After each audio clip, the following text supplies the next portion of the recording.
Go.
Shoot.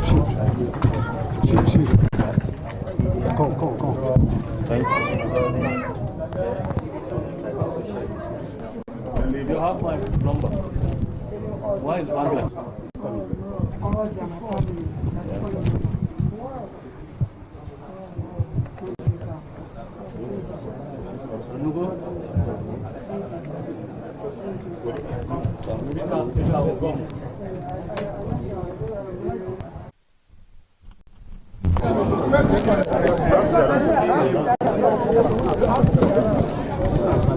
Let me thank the hospital management led by Prof here for what they are doing. I thank the government of Kaduna State for what he said they are doing to support the victims. Their response is what it should be, and I urge everybody to get involved. So I believe the right things are being done as far as regards the hospital, what the hospital management is doing. I thank all the staffs of the hospital, thank the nurses, everybody that is helping from what I saw. This is about, I think, the 16th time, and we have our 16th time. Let me first appreciate the hard work and the effort of the military in helping us to secure the country. But then we should also re-examine and ask ourselves this fundamental question about this reoccurrence where we have 16 times and we have lost almost 500 people. Why is this happening and everything? And be able to see how, as a government in particular, we can support the military to ensure that these things don't happen again. It brings me into question. I always ask at times when I listen to the present, I think it's Chief of Defense Staff, who said that their regular allocations are not, budgetary allocations, are not released to them adequately. And then one questions, what is our priority? To release money for non-essential things like SUVs or renovations and everything, or to release money to secure ourselves? Because security, everybody knows, is very, very critical to our problem today. That will take our farmers back to farm, which will tackle our main inflationary item, food. If we secure the country, that's the only way we can attract the foreign investors we are looking for all over the world. So this is critical. So for me, we need to do more and make sure that we spend our resources in the critical areas where it will be. Even improving the health sector, like this hospital. Bringing them and treating them in the hospital is one thing. Do we have a sustainable foundation to see, especially the orphan children all through? I have somebody who lost 34 family members the trauma of that, especially these orphan children. We must all join hands because they are not our children, they are not our property. Everybody must join hands to see them through. I, in particular, know that if such a nation is set up, I will contribute to it as long as it exists. It is critical, it's important. We're talking about it. We're family. This thing that happened might have happened somewhere where we think we're not from, but we're all family. We're the same thing. And I've always said the purpose of government is to care for those in need and the poor. For me, what is more important is to ensure that it does not occur again by making sure that the right things are done by the military, everything to be more precise in what they are doing. If they're not precise, maybe take caution and be prepared. Two, to ensure that we provide the right amenities. The visit today is private and everything, but we have to do things to support them. First is that I have to make a personal little contribution of 3 million naira to support the effort of the doctors. But I have to looking at the doctor, Prof told me he has 1,000 workers in this hospital because they're very critical. You can't talk about healthcare unless there's a staff, and the staff are critical. I know they are big people, so I will buy them at least a bottle of Coke each. So I'm going to give Prof 1 million to be able to buy the staffs. 1,000 of them as well, 1,000 for Coke will be 1 million naira. So I'm going to make that contribution to him because it's important. See, no, yeah? So 4 million naira. And of course, there's other ancillary things. So I'll be making a donation of about 5 million naira.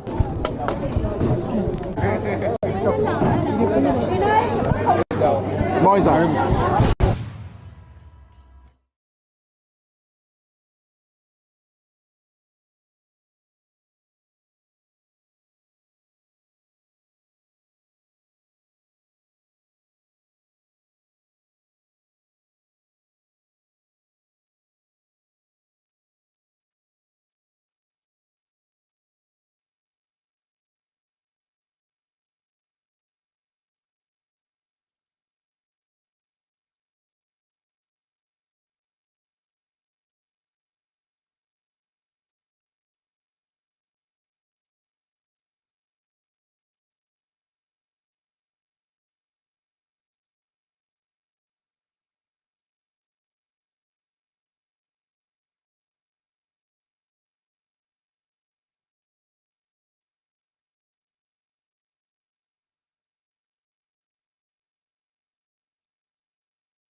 first medical leave.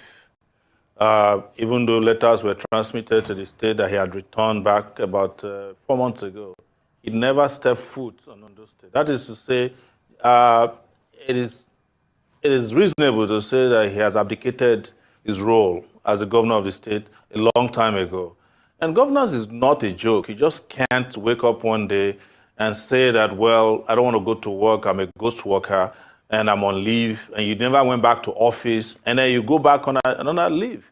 You know, this is just a really, really horrible story that we're hearing from our beloved state. And where it becomes then very difficult is that I heard you now saying that he's going to transmit another letter to Ondo State so that his deputy can act in his capacity as a governor. The question you should ask is, where are they going to get the signature to write a letter to the Ondo State House of Assembly? And as I speak with you, just a few seconds before I got into the studio, I was told that the Ondo State House of Assembly has been meeting all day long, waiting for his son to provide the letter that was supposed to transmit to the House of Assembly, allowing his governor to, the deputy to start as an acting governor, and they can't even find his son. So this is how terrible governance has become in this country, and in particular in our state, that the destiny of an entire state of over 5 million people, and I'm talking about a state that's bigger than several West African countries in population, or some countries around the world, left in the hands of a family to be tossing them around the way it is. And I'm very ashamed that I should say this, that I'm ashamed that those young people, or I don't know if they are old, in the Ondo State House of Assembly, who are waiting for his son to bring another forged letter to them, saying that he's going on leave when he has not resumed from the first medical leave. So this is something that is unacceptable. This is something that is ridiculous. And I don't know why anybody would accept this, especially considering that we've been through this before at the highest levels of government. Don't let us forget that there was a president in this country, Umaru Yar'Adua, who was brain dead for 5 months. 5 months. And he was running this country by proxy until the people rose up and said enough is enough. And today, we are repeating the same thing in Ondo State. And interestingly, Akeredolu was the chairman of, or the president of the Nigerian Bar Association at that time. He said clearly that what Yar'Adua was doing was not only illegal, but immoral, and asked him to resign at that time. And now he's his turn. He wants to go to his grave with Ondo State governorship, which is impossible.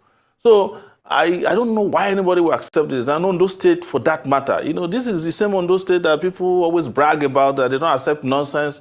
Now nonsense has become the governor of Ondo State. And this is completely unacceptable. And my position is not determined by the fact that I'm from the state. I would do the same for any state in the country or the country itself, because we've done this before for Nigeria and resolved the issue of, at that time, with the doctrine of necessity.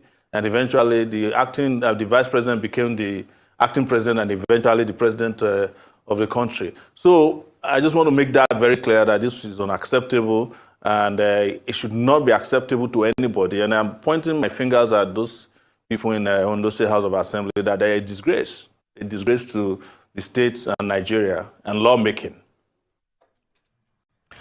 Now, Mr. Showore, like you rightly pointed out, you know, what's happening is not new. We've had that, you know, with the late President Yar'Adua. We also saw something similar, you know, happen in Taraba State with the late Governor Dambaba Suntai. So how do we prevent this kind of scenarios going forward? Do we need more laws, or is it implementation of the existing laws, you know, that we need to do more? I mean, there are laws already, yes, there are laws already that are meant to address this after Yar'Adua died. But, you know, this is always what I say about Nigeria, you know. You can make laws, and in a country that is lawless, laws would never work until you have people who believe in the rule of law. And sometimes the rule of law do not happen except people rise up and enforce the rule of law. That's what happened in the case of Yar'Adua. We had to rise up all over this country, men and women. And don't forget, during Yar'Adua's time, while we were rising up, there were people who were benefiting from it. There were pastors, imams in this country who went and saw Yar'Adua and said that he's doing very well. There were newspapers, media houses who were saying that, oh, they saw Yar'Adua climbing hills and he was running on treadmills. There was a newspaper that carried a ridiculous story at that time. Now we understand that you'll be having a resume or resign meeting in Akure on Saturday. Can you tell us more about it? We understand there's some sort of controversy over the use of a hall and that you'll be suing the DG of Akure. What more can you tell us? Well, let me first and foremost say, accept your apologies. Never interrupt a presidential candidate just to take a governor in a press conference.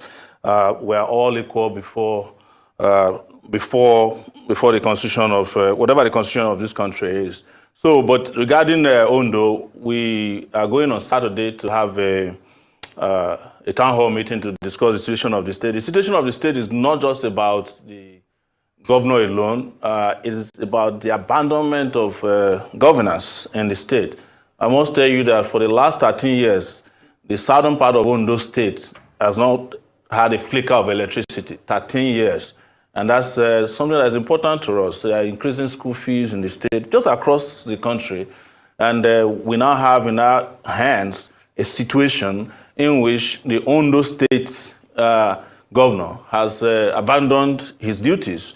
So we want to concretely address that. We're not satisfied, and I mean this, that they have to run to Abuja to come and take a decision on behalf of the people of Ondo State. The president of Nigeria is not the governor of Ondo State. He cannot tell the people of Ondo State what to do. And that's what I was saying before I got interrupted, that even for those in the House of Assembly who are not doing their duties as they should, we would encourage the people of Ondo State to start recalling them. They don't know what they are elected to do. And maybe it's because they were not elected anyway. Most of them were selected in these kangaroo elections that has bedeviled Nigeria over the years. So we will go ahead and have that meeting. We learned at the SSS, went to the palace of the DG of Akure to force him to cancel the hall.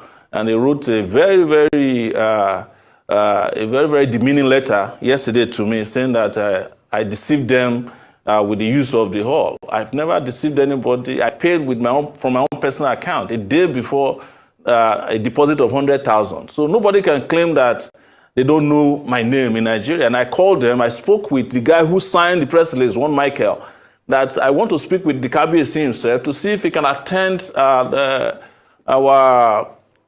town hall meeting. And they wrote to me that they have cancelled it because of the DSS. But we are going ahead. We are going ahead in the same location, the hall, and have a town hall meeting on that day. And we have now expanded this to include every town and city in Ondo State. The only thing that can avert that town hall meeting and protest on that day is if they do what is right. And it's very simple. Just hand over power to the deputy. I don't know the deputy. I don't want to know who the deputy is. Just like I didn't know Jonathan when I was fighting against the Yaradua cabal, and I don't know him till today. I've never met Jonathan before in person, but we all fought for him. And we expect that what is right will be done in Ondo State and by the people of Ondo State and for the people of Ondo State. We deserve to have governance. You cannot go and add our governor to that of your state and tell us that it's all right. And now we can't even find members of the family be forging signatures, engaging in criminal activities, and this must be addressed urgently. So that is our position regarding Saturday, which is December 16th. We will meet in Akure, and there's going to be a lot of meetings in other places across the state. In fact, we've been informed that some people are willing to hold a protest in Abuja in front of the Ondo State liaison office. So this will spread very quickly. So, and I know that we know them, but we are not new to this. This used to happen to us under military rule as well, where we will book halls and the DSS will invade the place, or they will force their owners to close down the hall. But we'll still go ahead and do what we have to do. It's more than necessary now, and it's too late, and we can't be intimidated anyways. They know those who are involved. Well, finally, before I let you go, and I'd like you to answer in less than a minute, whenever issues like this happen, we always witness the mysterious cabal, that we've been hearing about, but that has never been identified, at play. So I'm wondering what we can do to reform our political system so as to weaken the hold of these cabals and strengthen democracy. Very briefly, please. I think it's an African disease. It's not only in Nigeria, there are cabals everywhere. But there's something wrong with these African leaders, that they have no consideration for their constituents when they find themselves in situations like this. In other places, people resign over the embezzlement of 5,000 naira. You know, there was a guy in Chicago, governor of Illinois, who went to jail not because he did anything wrong yet, but because he was discussing on the phone that he wants to sell, former President Obama's senatorial position to some people. Just the negotiation sent him to jail. So we are here, we have a governor who's not at work, he's incapacitated, and his children, his son, his children, his wife are forging signatures. And today, the DSS invited the person who raised an alarm, the whistleblower, to a meeting, and they said it's person of interest. Well, they're supposed to be talking about arrest already. And yes. I have to interrupt you because we've come to the end of the show, and we really do not have any proof.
Social media was awash with reactions following the sudden decision of 27 lawmakers of the Rivers House of Assembly who decamped from the People's Democratic Party to join the All Progressives Congress. The lawmakers, said to be loyal to the Minister of the Federal Capital Territory, Wike, held a plenary session where the decision was taken amid tight security at the entrance of the Assembly complex in Port Harcourt, the Rivers State capital.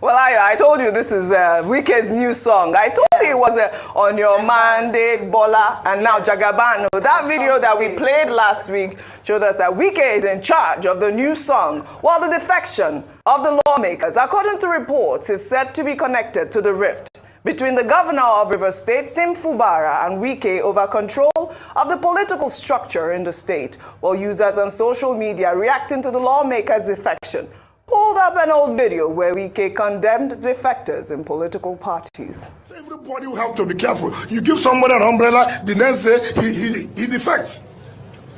The EFCC will come, he said, no, let me join them, so EFCC will not be against you. You carry the vote of another party, and you join another party. Can you transfer vote? You work hard for somebody to win the election. Tomorrow the person say, no, I have defected. If you are defecting, leave the seat. If you know it is easy. Wike is trending. Another old video showing Nyesom Wike condemning the All Progressives Congress over failed leadership also made the rounds on social media. Well, let's take a look before we take some reactions. When I hear people declaring for APC, saying that they want to continue the good job of Mr. President, the good job of people dying every day, the good job of Naira falling every day, I feel so ashamed that we have gotten to the level where sacrificing, people will come and say, look, I want to continue the good job of Buhari. What is the good job of Buhari? Of hunger is a good job, of poverty is a good job, of insecurity is a good job, of the economy falling is a good job. It's such a shameful thing. I can't believe that somebody will come out in today's Nigeria and say, I want to continue where Mr. Buhari has stopped. May God forgive. May God never allow that people to continue. Oh, God is listening. Well, let's take some tweets. Let's take this tweet from Oloye, who wrote, Wike's many lies. 1, I will not be minister. I will not support whoever emerges at the PDP presidential elections. I can never leave malaria and join APC cancer. I will never disturb Sim when I hand over power to him. You cannot decamp with another party's votes. And many, many more. Fire, laughing. Go ahead. I mean, which installation is this? The only thing is now, we don't, I mean, when is Wike going to decamp? This is the question now. I don't know. I think you don't know what at this rate, okay. At this rate, he has done more than possible that you already know is with the APC. Okay. I mean, there was a man that worked against his party. When he was governor of the state, the party couldn't hold a rally, presidential rally in his state. So how else would you want? But, you know, he likes to be very, you know, amorphous or mercurial is the word, you know. So he's a member of the PDP, but serving in an APC government. The same APC he claimed he will never have anything because it's cancer. Hope he knows that Bola Tinubu's presidency said he will continue Buhari's legacy. That's what he said. So he's continuing that legacy of cancer now, and he's enjoying it. And that's the thing about politicians. When he favors them, they'll say something. When he's against them, they'll say otherwise. So he's continuing that legacy. He's become a minister now, and you know, he's destroying his own party, the PDP. But I think what is happening here is the fact that he knows that the game is tight for him now. He's no longer governor of the state. He doesn't wield a lot of that power, executive power in the state. And probably President Tinubu would like to work with Fubara. So as he discovered that, he says, what can I do? So probably he went to get his lawmakers to defect to the APC so that he will show loyalty to President Tinubu and try to block any attempt at doing that. But let us see. This game will be incumbent on what Mr. Fubara, because this is another Game of Thrones. Yeah. This game will be incumbent on the political understanding of Mr. Fubara and what game he will play in return. And in the coming days, you will see action, because there's going to be a move, I probably will predict, on impeachment again, and let's see how it will pan out. But the part of this game that is not clear is the fact that Mr. Fubara is not aligning with some of the people in the PDP that are key stakeholders. And I've not seen that alignment, you know, the likes of the lead Mayor Baz of this world and a couple of other people. We've not seen that alignment, you know, among him and the great PDP folk. But probably if that alignment happens, then at first they will start by ensuring that they push the case in court. Probably these lawmakers will be able to, some of them will be able to lose theirs if they can prove it in court, and INEC can organize by-election. This might be the first step in him asserting. But also, you can't take it away from Wike. Wike, that could pull such a stunt in a state that he's no longer there, wields a lot of political power, and that's when a lot of people say he's valueless. No, that's exactly what I said. He's been able to turn everybody around, absolutely, you know, on their heels, and that's why everybody is careful with him. Yeah. Look at leading up to the election, he kept on decimating the PDP, and PDP could not say anything. Yeah. It was 4-0. That's how the PDP came out to say that, oh, Wike and his cohort of 5 governors will not do anything. But they disturbed the chances of the PDP. You can't take that away. Yeah. So let's see the political gravitas at which Fubara is going to fight. But Fubara is in a big cul-de-sac. Another scenario I'd like to posit will be endgame scenario, where Fubara will likely come out to tell us why the EFCC was chasing him when he was governor, when he was part of the Wike cabinet. What does he have to do? But I pretty much doubt that Fubara will go to that extent, because that, in that case, everybody will go down. Absolutely. So I pretty much doubt that scenario. But they will fight back. I've started to take polls online of who will win this Wike and Fubara fight. A lot of people. Are you doing that? Oh, yes. So okay. I started yesterday night. This is Game of Thrones. So based on my Twitter, about 74% is saying Fubara will win. Okay. 23% is saying Wike. But based on my deep understanding of politics, maybe if they would teach Fubara how to fight Wike, Wike has a better grasp of this. Right. He's played this game before with Amechi, and he knows he has a better grasp, and he has the arsenal of money. But Fubara might spring a surprise. Right. But it's a fight for survival. It's just like your motor park garage fight. If Fubara wins this fight, he's the new king in town. Right. That's right. It's like the slum king that is currently showing on TV fights. All right. Ayo, right now, you know, the PDP is calling for fresh elections in Rivers State, saying that the 27 seats have become vacant. Really quickly, so I must say that I'm quite disappointed at the PDP's response. Very weak, very tempered.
Quickly, so I must say I'm quite disappointed at the PDP's response. Very weak, very tempered.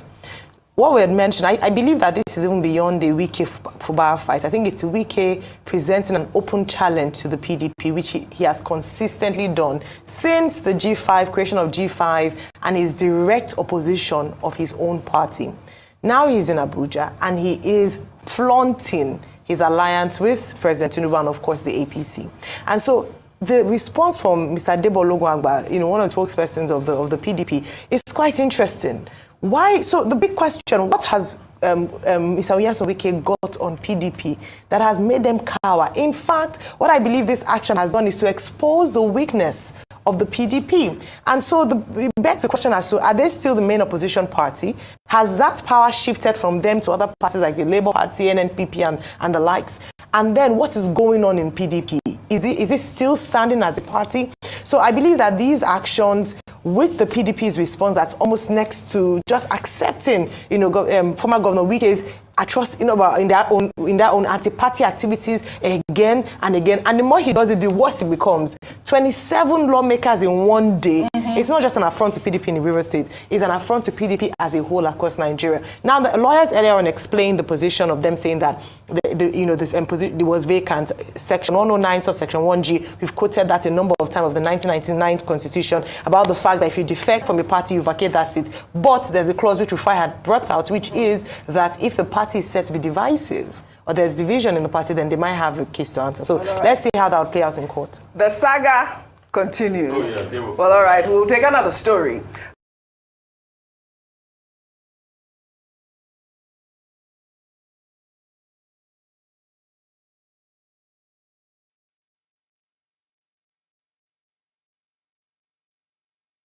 To cushion the impact of the fuel subsidy removal, the vehicles are made up of 57 units of gas power,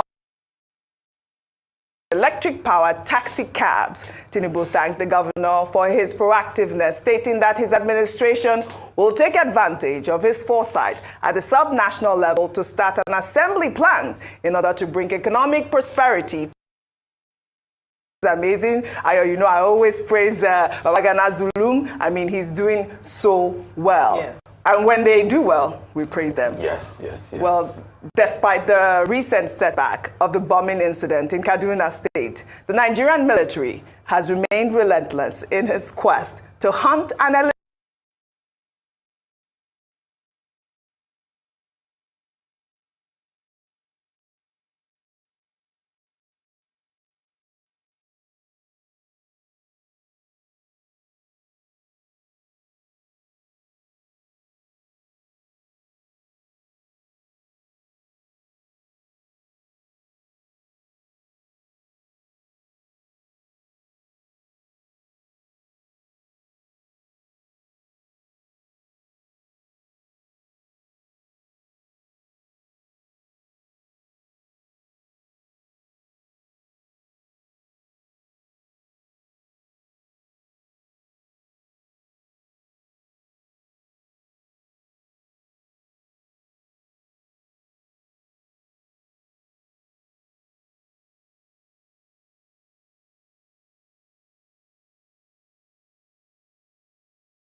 Today we are here to show our solidarity to the governor of River State.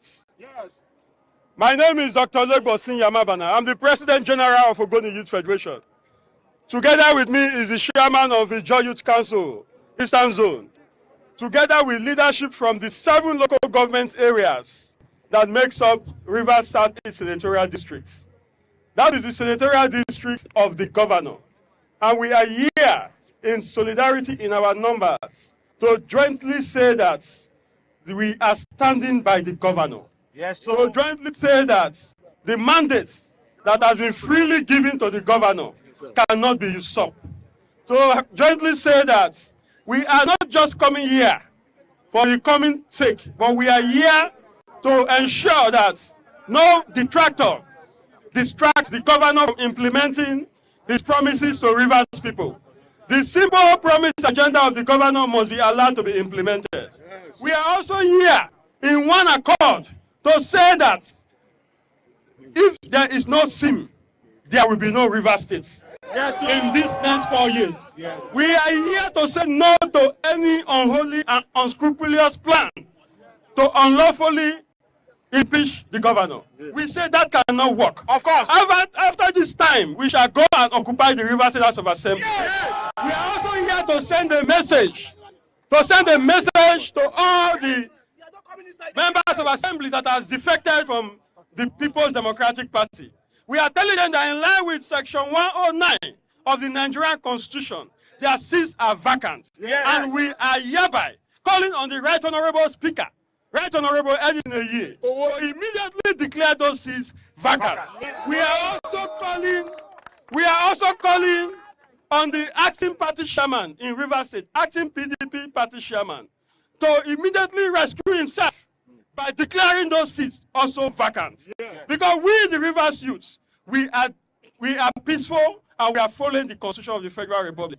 We will continue to demand our rights. And our right is the one we have given to the governor, for him to say peacefully and rule this state to the betterment of all and sundry.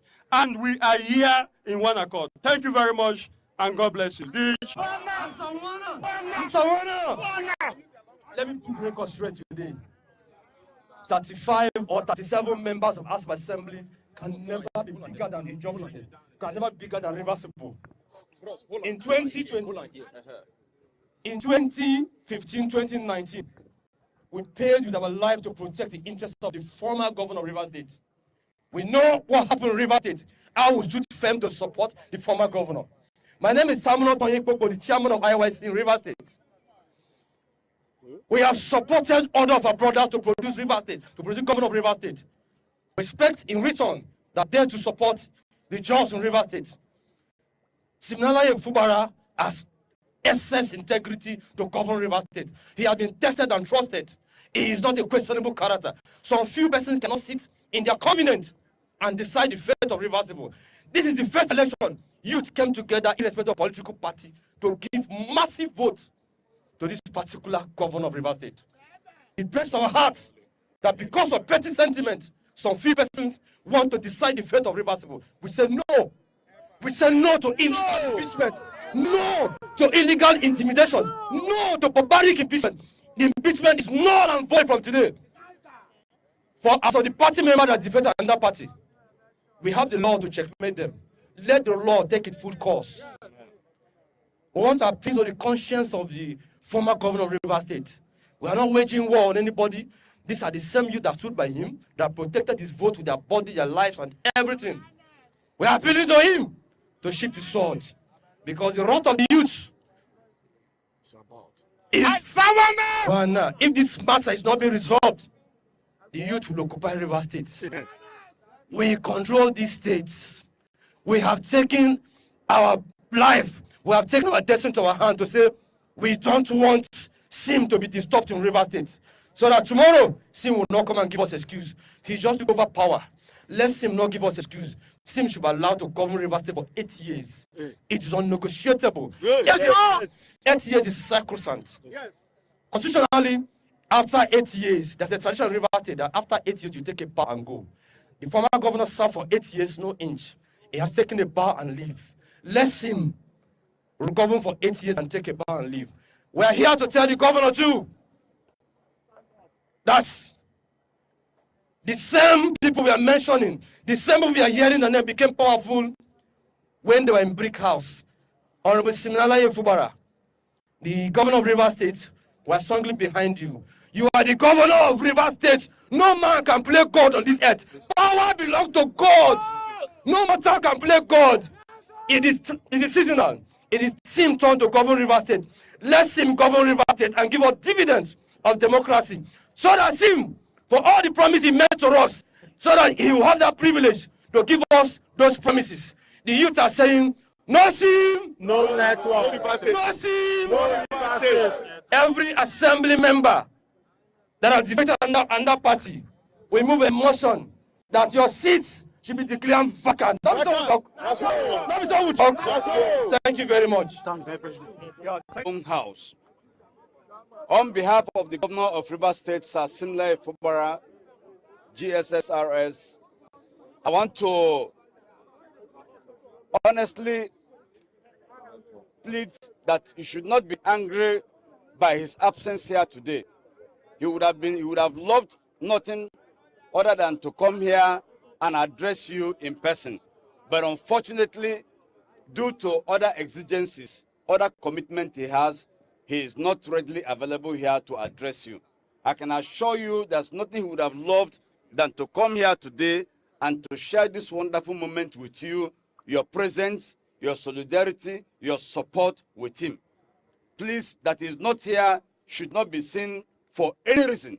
That is not here, is there with you in spirit. He has asked me to come here and address you, to come here and felicitate with you people that have come to say that he is the governor.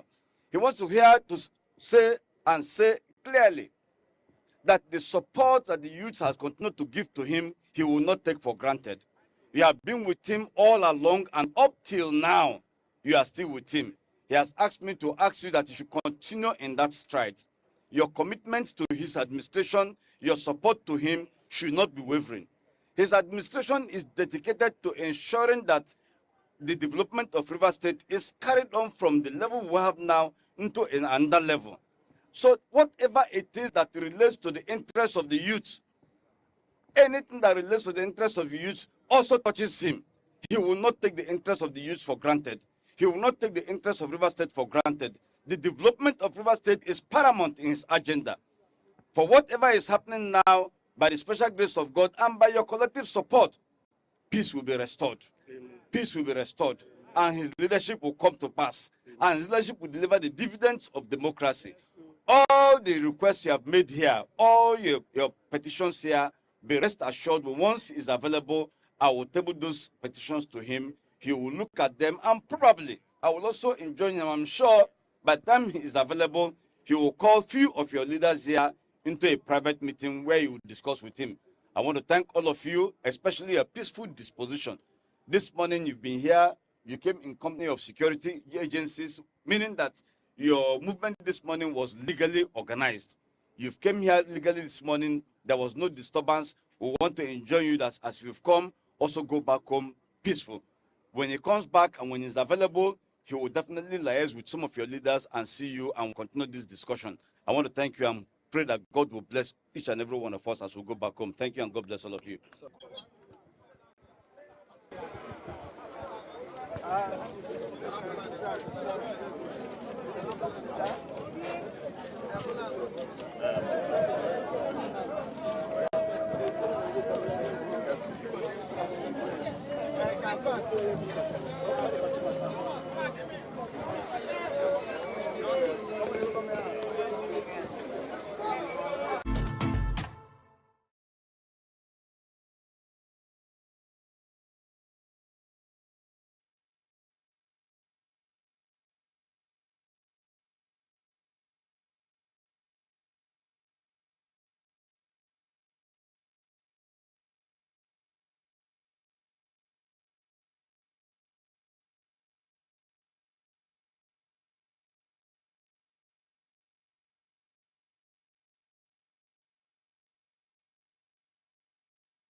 has set some ball rolling, and everybody is taking side and grandstanding. We're going to explore all of that today on the show. But first, let's bring you the story that the High Court sitting in Port Harcourt has restrained Mr. Martins Amewule and Dumle Mao from interfering with the activities of the Edison Ehie leadership.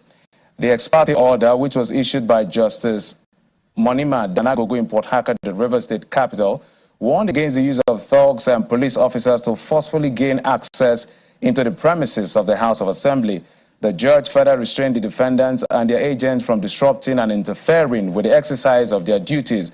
However, in their reaction, the Rivers APC caretaker chairman, Mr. Antonio Kocha, disagreed with the judgment, accusing the judge of bias and threatening to report the judge to the NJC. He explained that it is a ploy to allow the governor to present the budget to 4 lawmakers, and that will be resisted. So that is coming from Rivers State. We'll continue to follow up and see how things play out. We've been joined now on the program by the PDP National Publicity Secretary, Mr. Debo Ologunagba, who will be weighing in on the issue. We've been trying to get the PDP side of this conversation. Mr. Ologunagba, thank you so much for coming on the program. Thank you very much, Jeffrey, for having me. Good evening. Because it's been a hard one to get your side to speak, apart from the statement that you released yesterday. So just a quick 30 seconds overview before I jump into some things I want to find out from you. What do you make of what's going on in your party in Rivers State? Thank you very much. I think I need to make a correction to the effect that it's been a long while to hear from us. The statement that we issued yesterday is actually a statement from us, and it's from us. That's hearing from us. To set the record straight as it is, and the fact that, yes, those 27 former lawmakers who defected to the All Progressive Congress have vacated their seat, and by the provision of Section 1091G specifically, they have lost their seat, and they are no longer members of the Rivers State House of Assembly. That was clearly stated. And so to say it is long in coming, I don't know how long you want it to be, but of course there was a statement yesterday that clearly stated our position as a party. And of course other things will begin to flow arising from that. All right, that point is noted. We're talking about coming literally live on air for us to have the conversation, but that's besides the issue. Now, the PDP struggled and failed to, in some people's view, to unite before and after the election. These things have actually festered into what is considered this mass defection. And still, besides declaring their seats vacant, I mean the people that have now moved to the APC, what other potent thing is the PDP prepared to do to make a stand against what has happened? Yeah, okay, I think some of these things we shouldn't lose the fact about how politics should be played. And the fact that there must be integrity in politics. And when we get to a point where people begin to disregard the will of the people, that should give us a cause for concern. Now, we are a party of law and order and of constitution. We rely on our own constitution and, of course, the Nigerian constitution, the 1999 Constitution of the Federal Republic of Nigeria, as amended.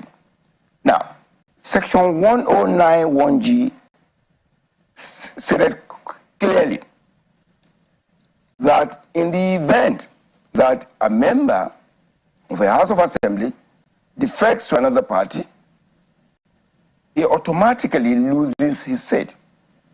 And this has been tested in the court. In 2015, the Supreme Court clarified this. In the case of Ifedayo, Abigunde, and Ondo State House of Assembly, and others, it was clearly stated that once you defect, provided there's no division of faction in your party, then you lose that seat. In March 2022, in the Cross River State case, Justice Taiwo made it very clear, and this is what is sobering.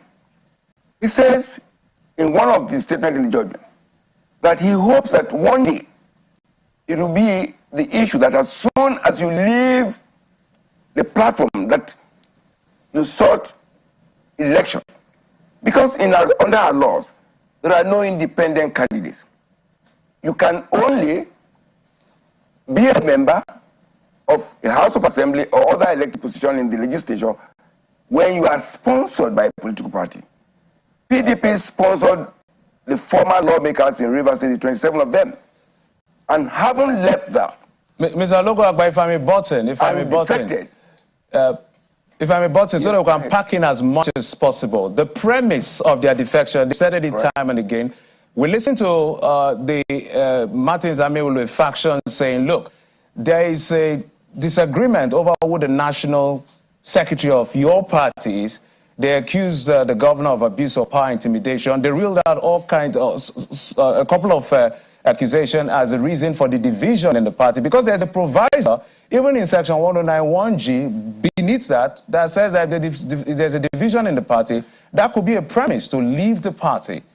So they cited the fact that there's a clear division in your... Hold on, just a minute, Mr. Debo. The fact, I started by saying that, look, before the election, there were issues in your party. After the election, there were still issues in your party. And they are basing this uniquely to themselves in terms of what's going on at the national level. They cited the national secretary. You may be able to clear that. And of course, what is going on within the party in Rivers State as a basis, which there's a proviso for within 1091G for them to excuse themselves within the party. Well, I thank you, Jeffrey. But again, like I said, when people want to be mischievous, they can hide under anything. But the good thing is that the Constitution is so clear. And like I said earlier, in 2015, that provision, that proviso to that constitutional provision of section 1091G had been made. And the proviso is when there is a faction or division in the party. Now, PDP is one. PDP has one chairman. PDP has one national working committee. How they come about and saying that there's a division in the party, I don't know. But again, I'm sure by now, I know by now that the 27 members will have known that this is actually a futility, and that they've lost their position. The Supreme Court had ruled, and it is clear. In any event, our party has taken action, and we're taking actions relating to that so that that declaration of their seat being vacant will be permanent. There are series of actions that will be taken. But it is completely fraudulent. It is completely irresponsible for them to say there's a division in the party. Yes, as a political party, but like any other human organization, we have challenges because politics is about interest, about individual, depending from cultural, from personal views. But in a party, you come together and try to reconcile that. That we're doing. The fact that there are no noise in other political parties does not mean they don't have issues that they can talk about. We know we accepted that, but we're working on that, and it's a work in progress where you have human interests involved. But it's completely fraudulent. Sorry, can I finish? That it is completely fraudulent, it is untrue, but the good part of it is the fact that the Supreme Court had ruled on that. The court in Cross River State in March 2022 echoed that. And we'll see how this goes. But we do know that no crisis in our party, no division in the party, no faction in the party. The PDP is one, and they have gone on a voyage that they know by now, they know it was the wrong move to make, irrespective of what the constitution might be. Mr. Logo, but I wanted to bring to your notice that even in section 109, if you look at subsection 2, given the arithmetic of what is going on, 27 as against 4, at the end of the day, the input of the speaker is required for some of these declaring seat vacant is necessary. And now there's a division. They have greater majority in terms of numbers, and these other people are 4. And so if the speaker has to be involved according to section 109 subsection 2 of the Constitution, what magic is meant to happen next for the seat to be declared vacant? It's not an issue of magic. But I'm talking about what the Constitution says. A court order. Absolutely, and I'm trying to respond to that. in a precursor in the opening, you mentioned the fact that there's a court order that says that the 27 former lawmakers should not interfere in the activity of the assembly. There's a speaker. The speaker has a duty to declare those seats vacant pursuant to the provisions of the Constitution. Mr. Debo, who is the speaker? Who is the speaker? Mr. Ahie, you said that yourself. The court order that confirmed that. Mr. Ahie, or Honorable Ahie, is the speaker, and he has all the duties and all the powers of that office to declare the 27 vacant seat vacant formally.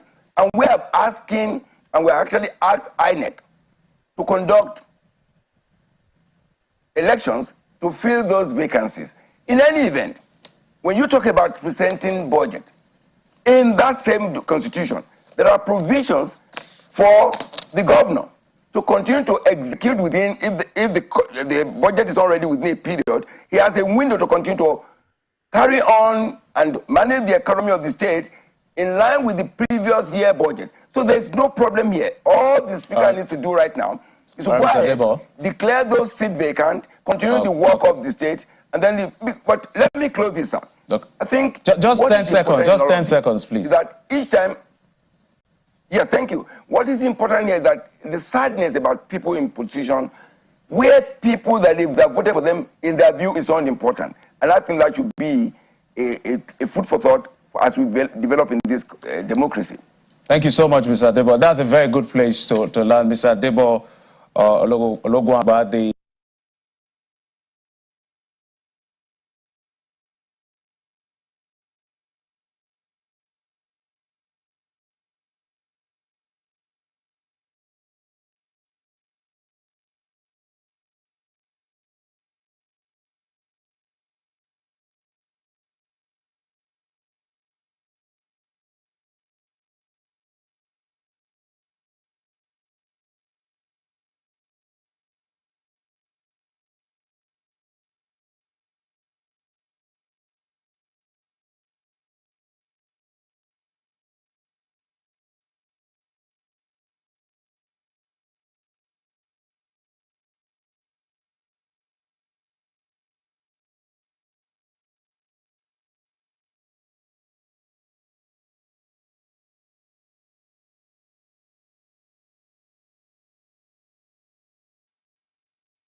It's fine. We'll make do with what we have as long as we can hear your voice. But I was going to ask you, because we've seen the reaction from your party, but this basically has to do with you and your 26 other colleagues. What's your reaction to this order by the court? First, I need to correct an impression. You know, you guys keep making the same mistake. We need to begin to understand the difference between an interim order and a court judgment. An interim order is not substantive. So somebody goes to court and prays the court to do this, do this, do this. Tell me, make me a woman. I don't want to be a man anymore.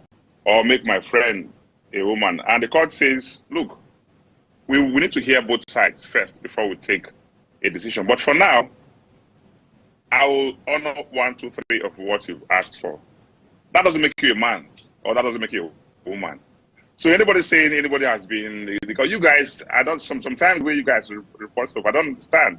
No court affirmed anyone as speaker. A court only granted an interim order, which elapses, which has an expiry date, usually days. And so there's no issue at all. But for on the issue, before I delve into the court judgment and then what I call a mess that a lot of people will say that our judiciary has been turned into, but I don't throw that line. It's not the judiciary. It's a few people that have made themselves malevolent instruments for the destruction of the intendments and prophecies of the Constitution. And you cannot blame the entire judiciary for that. If some elements decide to, I choose my words very carefully. What the court is saying basically is maintain a status quo, which means that Edison Ehie remains speaker for the next 9 days, which is when the next hearing will be.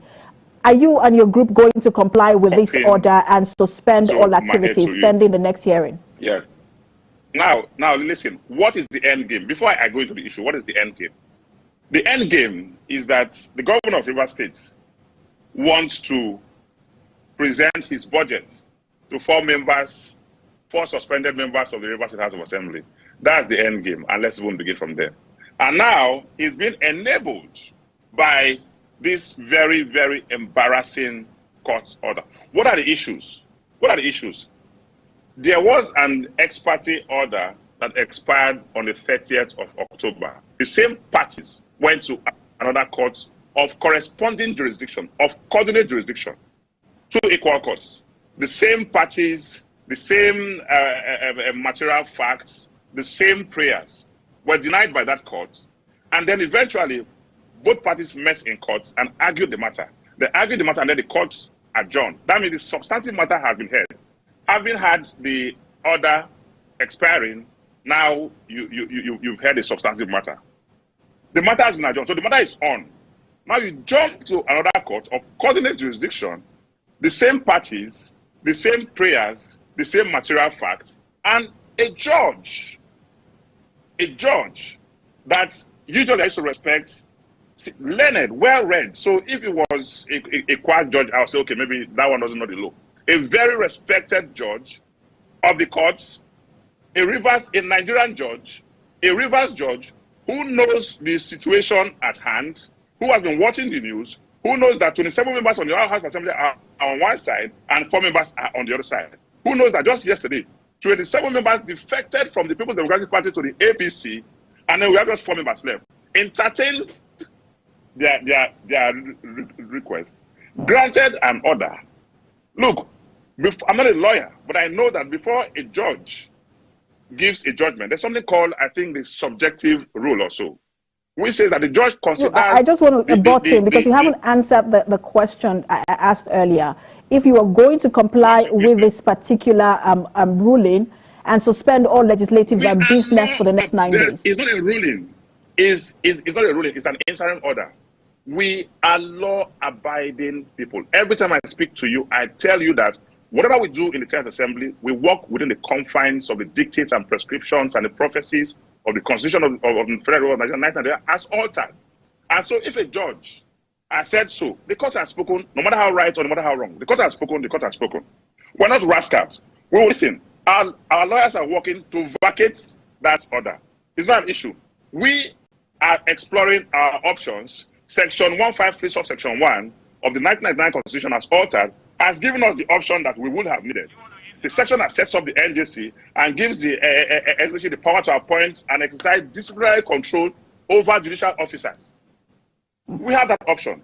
We are drafting our petition within the next 24, 48 hours. We're going to petition that judge that is. And what are your requests, Mr. George, in your petition?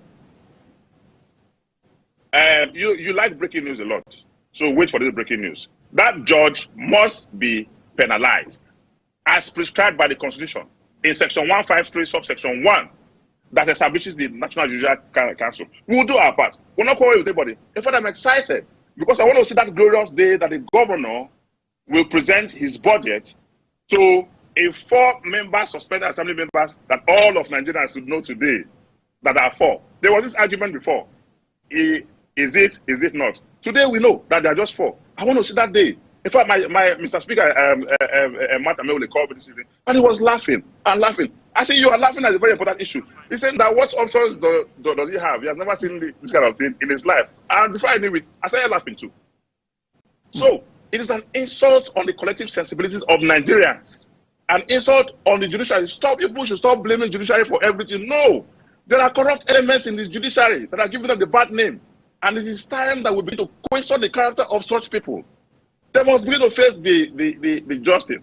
We don't have issues. We're okay. A few days, about nine days or so, and all of this will be put aside. The end game, I say again, the end game is that the governor wants to All right. So basically, from what I can glean from what you're saying, Mr. George, is that one of the things you're requesting for is for the judge to be penalized.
Good evening, ladies and gentlemen. First of all, I want to say thank you, God, for everything. Special thanks goes to Mr. Emmanuel Amunike. Without him, I don't think I will be standing in front of you guys. I don't think I'll be standing in front of you guys holding one of the most prestigious awards in world football. It's a dream come true for me. I want to thank everyone that have seen me through life's journey in achieving my dreams, in achieving my goals. I appreciate Nigerians for their support. I appreciate Africa for putting me on the map, for encouraging me, for defending me, regardless of my shortcomings. Thank you so much. I also thank Emmanuel Adebayo for his encouragement. Solomon Kalu, I appreciate you. Every African legend that I've looked up to while growing up, that have inspired me. Can't forget DJ Drogba, my role model. Thank you so much. Thank you very much. I appreciate you all. God bless you all. Thank you so much. Congratulations, Victor Osimhen. Please, Victor.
Minister of the Federal Capital Territory, that's Nyesom Wike, have announced their defection from the People's Democratic Party, PDP, to the All Progressives Congress, APC.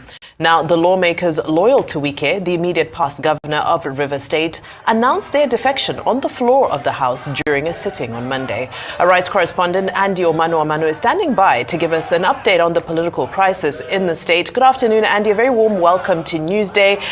Quite a shocker for many to wake up to today. Can you give us a bit of insight into the events that have transpired in River State this morning? Oh, thank you so much. Good afternoon. River State has been in the news lately, precisely since October the 30th this year, when this same group of lawmakers loyal to the immediate governor of the state and the current minister of the Federal Capital Territory allegedly planned to impeach the sitting governor in the person of Saint Fubara. And since then, the political crisis in River State has happened in what we call a theater in an episodic manner. And this morning, we woke up to the news that 27 of them, in the wee hour of this morning, find their way into the hallowed chambers of the State House of Assembly complex. You will also recall that that same hallowed chamber of the complex was set ablaze a couple of weeks back, and they sat this morning for less than 15 minutes, where all 27 of them decided to decamp to the opposition or Progressives Congress. I must quickly add that this is a House of Assembly that has 32 lawmakers, and so if you take 27 from 32, what you have left is 5. And even that 5, the entire 5 are not following the incumbent governor. It is only 4 of them that are following, because 1 is a Labour Party legislator. And so that is the situation we have at hand right now. And it will be very, very appropriate to say that there is an uneasy political calm in Port Harcourt, the River State capital, as we speak, because everybody, especially those who don't have their finger in the political happening in this state, are watching to see what is going to happen next. As I speak with you, the governor is having a state executive council meeting in Government House, and I want to believe that this defection by the 27 lawmakers that used to be in PDP to the APC will be on the top agenda of that discussion. And so that is where we are now. We are trying to track who and who we needed to talk with. First of all, we want to meet with the acting chairman of the PDP to find out his perspective about what has transpired today. What is going to be neat for his party? Is he going to move like the 27 lawmakers who have all of a sudden jumped ship to the opposition political party, the APC? And so this is where we are. And I want to believe that between now and evening, a lot of political talks are wagging already. A lot of permutations are on. People are saying a lot is going to happen between now and weekend. But we are waiting to see how the political pendulum will swing. With the movement of these 27 lawmakers having moved, are we going to have other movement of other political heavyweights in the PDP in River State to probably the opposition or Progressives Congress? The days ahead will surely let us know that. Over. Indeed. Thank you so much, Andy. Now, you did mention that the governor is currently in a meeting. Of course, it might have plenty to do with this defection. But do you get a sense that he's currently uneasy based on this? Because we did have, I believe it was the Commissioner for Information last week, saying that he was unperturbed with what was going on in the state. Do you think he's starting to feel the heat as a result of this? Okay, thank you so much. For me, I would want to say that, yes, even if the governor has been unperturbed about the political situation in the state, what has happened today is likely going to give him some deep introspection. He needs to do that, because if you have a 32 legislators in the House of Assembly where you are the governor. Remember, there are three arms of governor: the executive, the judiciary, and the legislature. And if 27 of the lawmakers have moved to the opposition political party, it's just likely that they have something politically up their sleeve. And I don't think the governor should still be unperturbed at this stage that we have gotten to in the political development of Rivers State. He must be conscious of what he wants to do, because if he has not killed his lions before now, I think this is a time to do it, because the lawmakers those who have moved today seems not to be backing down, because people are already very worried that how come that there is a court injunction saying no lawmaker should move into the hallowed chambers of the State House of Assembly to conduct any proceeding. We've had it. Today's zone makes it the second or the third time that this group of legislators have had an easy access into the hallowed chambers of the House of Assembly complex. And so I want to believe that the governor should, I don't want to say he should wake up. The governor should be worried at this point now, because like they say in Nigeria politics, when situations are the way they are here now, anything is very possible. But of course, they say when two elephants fight, it is the grass that suffers, because since this political crisis started, there's been no legislative business at all. Bills have not been passed, except one or two of them that were haphazardly passed, debated in the floor, and it was not by the entire House as it were. And so that is where we are. The governor, I want to believe, will want to start thinking of what to do next, even as the 27 opposition legislators are also plotting what they intend to do next in this political chess game. Right. Andy, I know we just have, some very few moments remaining, but very quickly, of course, what everybody is thinking and not saying is the big I word, which is impeachment. Just giving your sense of what's happening on the ground, are there still any windows for Governor Fubara to escape this? Well, I think if I get you correctly, when political situations turn the way they are now, right now, in any state, especially since the birth of this current republic, 1999, what many will be thinking about, even those who are political, is that there is going to be a likely impeachment. But nobody can put a finger on that right now. But if you ask me, that is what seems to be the position of one or two analysts who are monitoring developments here. But is that going to happen? Is that not going to happen? The next couple of days would let us give us answer to that question. But as we speak, like I mentioned in passing, there are already insinuations that other political heavyweights in the People's Democratic Party in Rivers State are likely also going to defect in the next couple of days. And we are just waiting to see what will happen. Is there going to be a likely impeachment? It is possible. It is not possible. It is possible if these lawmakers, 27 of them, decide to run the entire political hall. It is not possible if the governor on his part is able to throw what I refer to as political carrots and political carrots to these lawmakers who are bent on running the way they want to run in order to have a full control of what is going on politically in Rivers State.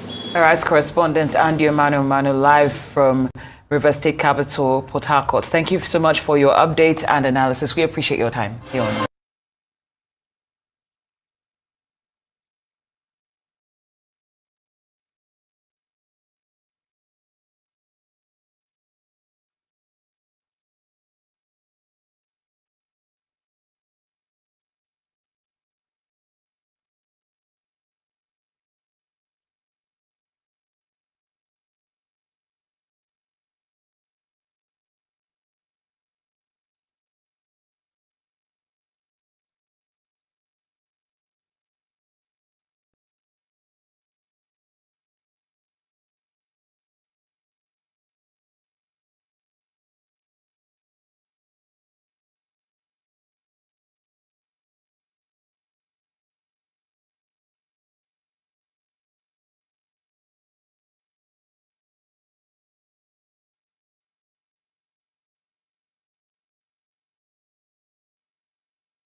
It is better for the court to make a pronouncement. So everybody will have to be careful. You give somebody an umbrella, the next day he defects. EFCC will come. He said, no, let me join them. So EFCC will not be against you. You carry the vote of another party and you join another party. Can you transfer vote? You work hard for somebody to win the election. Tomorrow the person says, no, I have defected. If you are defecting, leave the seat. If you know it is easy. And this will checkmate most of the political harlots who will never sit one place, looking for excuses here and there. I was insulted by my ward chairman. I'm leaving the party. Look at it. They did not allow me to bring a councillor. I'm leaving the party. Because you believe that they cannot take your seat. This is a clear example. To strengthen democracy, it is better for the court to make a pronouncement. So everybody will have to be careful. You give somebody an umbrella, the next day he defects. EFCC will come. He said, no, let me join them. So EFCC will not be against you. You carry the vote of another party and you join another party. Can you transfer vote? You work hard for somebody to win the election. Tomorrow the person says, no, I have defected. If you are defecting, leave the seat. If you know it is easy. And this will checkmate most of the political harlots who will never sit one place, looking for excuses here and there. I was insulted by my ward chairman. I'm leaving the party. Look at it. They did not allow me to bring a councillor. I'm leaving the party. Because you believe that they cannot take your seat. This is a clear example. To start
before the surprise of democratic impeachment efforts of 30th October 2023, by a section of our legislative arm against you, the people's governor.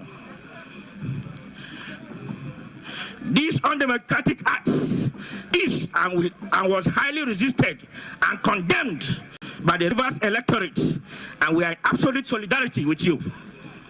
You kept asking, what offense have I committed to warrant my impeachment? And to this day, no answer has been provided. And we are still waiting endlessly because you haven't committed any offense that warrants impeachment. Your recent statement that you can never be intimidated, nor any level of sabotage can make you surrender your mandate is the hallmark of an astute statesman and leader, in our opinion, that is committed to the good development and governance of his people. We also encourage and congratulate our brother, son, your reliable and indefatigable ally, Right Honorable Edison Ogelenya, the Speaker, Rivers State House of Assembly, as a true son of Arash that we know very well. You can be rest assured that he will assist you, the people's governor, to steer the ship of President Bola Ahmed Tinubu's Renew Hope agenda in our state peacefully. We also condemn in its entirety the attempted attack on the life of our son, Right Honorable Edison Ogelenya, at his residence on the 19th of November 2023. We are tempted to believe that the reason for this attack was because of his support for you. I was first of APC in Ahuda West, but today, by the grace of God, by the will of God, by the directive of the Holy Spirit, we, APC, and here present is 10 APC ward chairmen. We also have here a considerable number of AJ ward ESCOs. I also have, just yesterday evening, about 10 leaders whispered to me that they want to join us. We are here to support the God-chosen governor of Rivers State, Fubara. God has placed Fubara there, and that is why we are here. We are going to support him as the governor of Rivers State to deliver that mandate that God has given to him for the people of Rivers State, and specifically for the people of Ahuda West, in Jesus' name. Second factor, I'm not going to take your time, but I must express why we are here, why we made the decision we made to support Sim Fubara, to stand by him. Secondly, Sim Fubara had decided to endorse an elected son as the Speaker of the Rivers State House of Assembly. Right Honorable Edison here to express the gratitude of our Speaker, Right Honorable Edison Ogereye, Distinguished Service Star of Rivers State. His gratitude that over 5,000 decampees from various political parties are now here to show support for the God-choosing governor of Rivers State. Ama Opus Senebo, Sir Simini Alai Joseph Fubara, Grand Service Star of Rivers State. the Speaker of the 10th Assembly, Right Honorable Edison Ehe, he has said I should greet you and tell you that at the appropriate time, he will come to speak to his maternal people. He is Econo Ahuda West.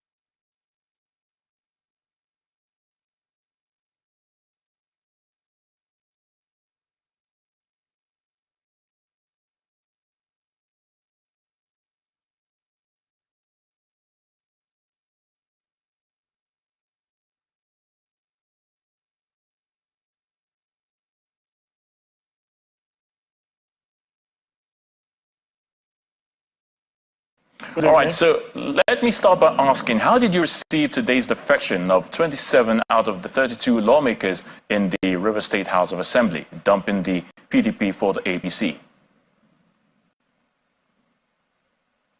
For me, it came as a rude shock, but not entirely unexpected.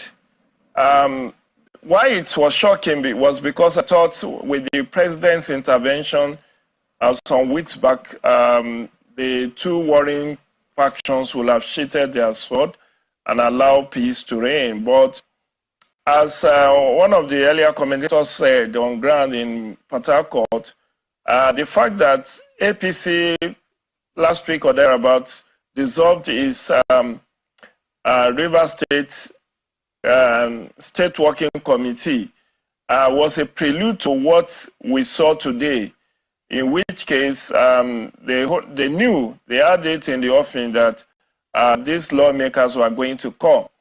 And so they've dissolved the State Executive Council and believing that these people will be accommodated in the new executive that will be put in place in days to come. But this is just going to allow the crisis to fester, given the fact that as it is now, we are having a lot of monumental losses. I don't know how the governor of the state intends to present his 2024 appropriation bill of 800 billion. Will he present it to the 4 lawmakers who are left? Because now 27 has defected, 1 has died, and so the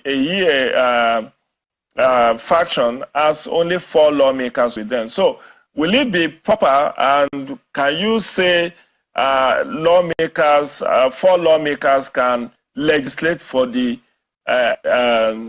state out of 32? So that's the conundrum. And for those who are saying the seats have been declared vacant, it's only the Speaker of the State House of Assembly, according to Section 109, subsection 2 of the Constitution of the Federal Republic of Nigeria, 1999, as altered. It's only the state speaker, the State Assembly Speaker, that can write officially to INEC to declare those seats vacant. Will the Ehie faction, constituting just 4 people, be in a position to write the INEC chairman to declare these seats vacant? So it's thrown more questions than answers, but I think this is something that leaders of thought in Rivers State should mediate and allow sleeping dogs to lie. I mean, Wike, the godfather of Rivers politics as of today, said the rift is as a result of the political structure that the governor wants to hijack. So if it takes the mediation of elders, both partisan and non-partisan elders of Rivers State, something should be done quickly before we start losing lives in Permit me to come in there. Of course, the River State, we know that the House of Assembly has a long history of political crisis, but some observers think this is coming in too early in the administration of Governor Siminalayi Fubara. Do you think so? Do you share this thought? Very well. I mean, there's no two-way about it. This is an administration that is barely 6 months old, and you are already in a crisis situation like this. So it portends ill wind that blows no good for an administration in its infancy to have this kind of political crisis on its plate. Like I said, it's going to impact on governance. Already, the arson that took place on the State House of Assembly will cost us billions of naira to fix. Recall that on the 30th of October, the dawn of 30th, the State House of Assembly was set on fire by unknown arsonists. So that is already an economic loss. And then you have scenario where there have been allegation of assassination attempt on the Ehie's group, the speaker of the four-member group. And we don't know what fallout will come in the days to come unless this is quickly checkmated. Then we now have the security agencies allegedly taking sides, and that is not good for the image of the Nigerian police. So the bottom line is that I will still make appeal to leaders of thought, both in APC and PDP, to quell this fire before it consumes lives. Yes, properties have been lost, time has been lost, but more importantly, it's impacting negatively on governance in the state. Oh, definitely. So it's too early in the day to have this kind of crisis on your hand. All right, Mr. Julio, geopolitical affairs analyst, we thank you for your thoughts on the news at 10.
Today we had the 5th council meeting of the River State Executive Council, and we deliberated on the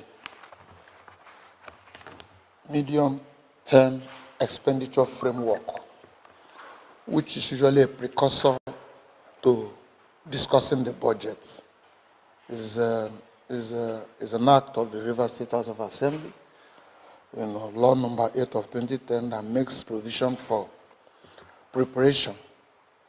And that document, an 86-page document, was also presented for consideration, which had the budget estimate. The council deliberated on the budget estimate so presented by the Commissioner for Finance, and concluded that it was a well thought out document, and the budget estimate for 2024 is 800 billion. It was 500 and something in 2023, but because we had a 100 billion supplementary act, which was part of what we used for the ring road, so it moved it from what it ordinarily should have been, considering the inflationary trend, to about 800,000.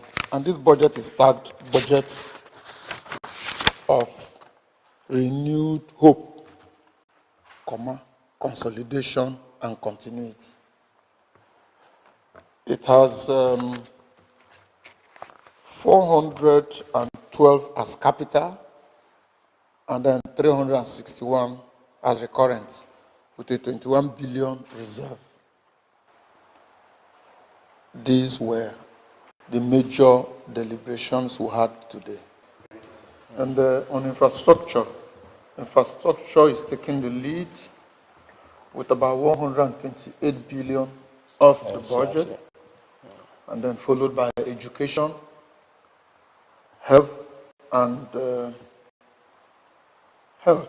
security. These are essentially the main focus of this budget.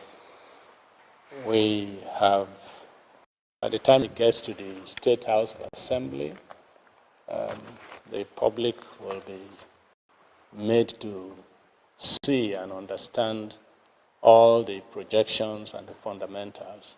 But basically, as the name implies, the essence of the budget is to give the people of River State, the residents of River State, renewed hope, and to ensure that there is a consolidation and continuity in what has been happening, particularly in terms of the harvest of projects we've been having in the state, and of course, other areas, particularly human capital development, security,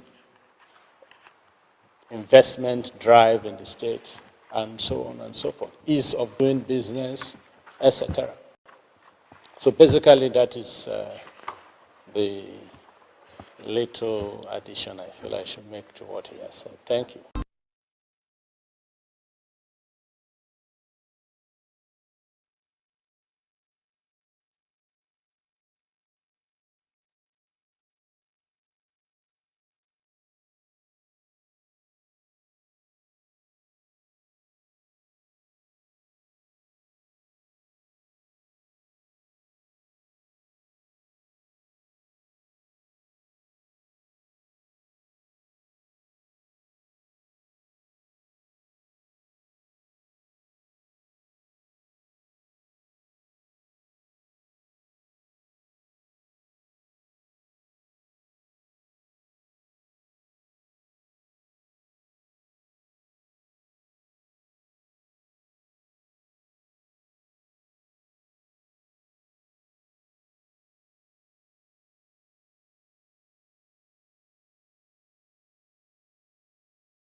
Et j'invite Monsieur Patrice I would like to Motsepe de invite nouveau à Dr. rejoindre tous vos Patrice applaudissements Motsepe to the la podium once tribune again pour ce to grand moment, ce reveal moment fort de l'annonce de la joueuse the winner de l'année de ses of 30e CAF Award. Best Player We are of the going towards Year the end, and award, women's this category. is the most outstanding, the best woman football player on the African continent.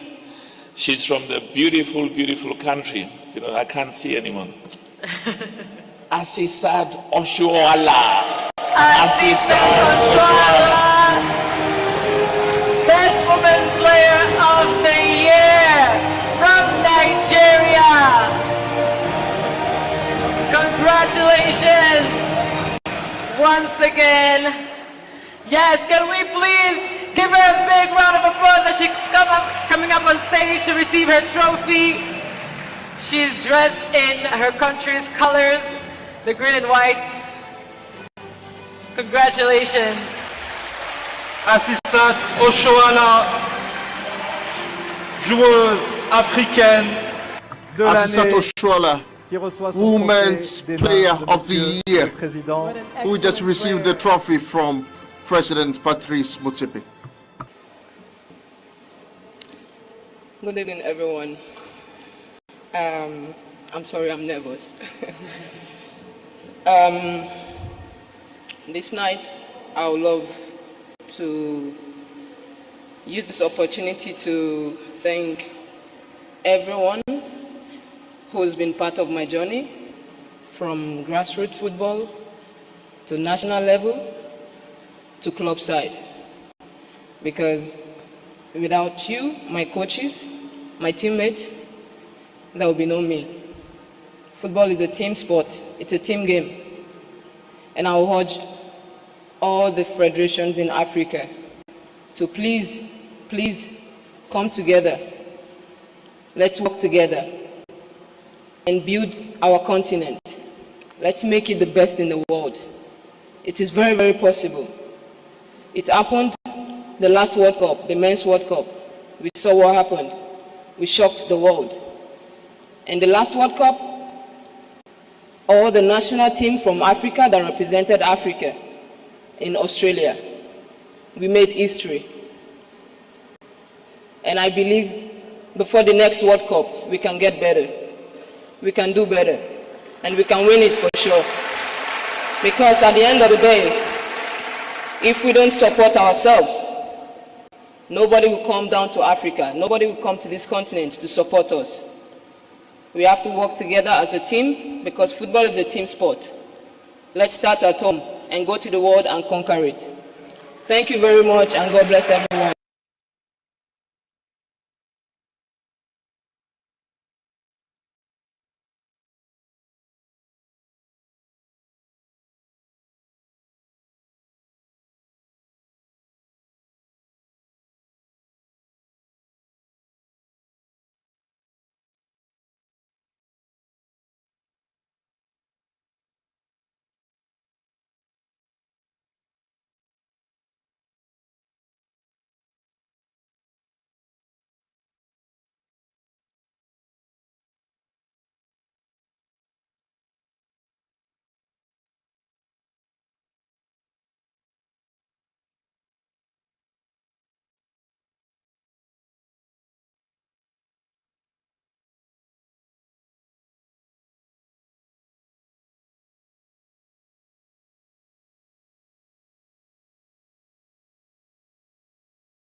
And to present the award for the Best Male Football Player of the Year, please welcome once again Dr. Patrice Motsepe.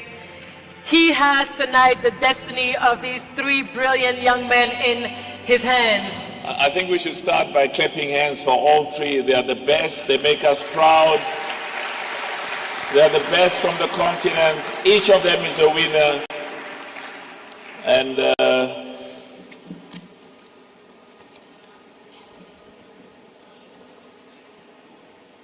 the player of the year for 2023, the most in terms of the votes that has been cast, is also from the beautiful country, Victor Osimhen. Congratulations to Victor Osimhen, big winner of this year, Player of the Year in the men's category at the 2023 CAF Awards. An exceptional season, a very well-deserved award. Please, Dr. Masebe, please do not leave. We're going to take a bigger picture. Please. Victor, let's immortalize this moment, please. Congratulations, and we want to... Stay with us, stay with us. Stay with us just for a group picture, family picture. Yes, Victor. Good evening, ladies and gentlemen. First of all, I want to say thank you, God, for everything. Special thanks goes to Mr. Emmanuel Amunike. Without him, I don't think I'll be standing in front of you guys. I don't think I'll be standing in front of you guys holding one of the most prestigious awards in world football. It's a dream come true for me. I want to thank everyone that have seen me through life's journey in achieving my dreams, in achieving my goals. I appreciate Nigerians for their support. I appreciate Africa for putting me on the map, for encouraging me, for defending me, regardless of my shortcomings. Thank you so much. I also thank Emmanuel Adebayo for his encouragement. Solomon Kalu, I appreciate you. Every African legend that I've looked up to while growing up, that have inspired me. Can't forget DJ Drogba, my role model. Thank you so much.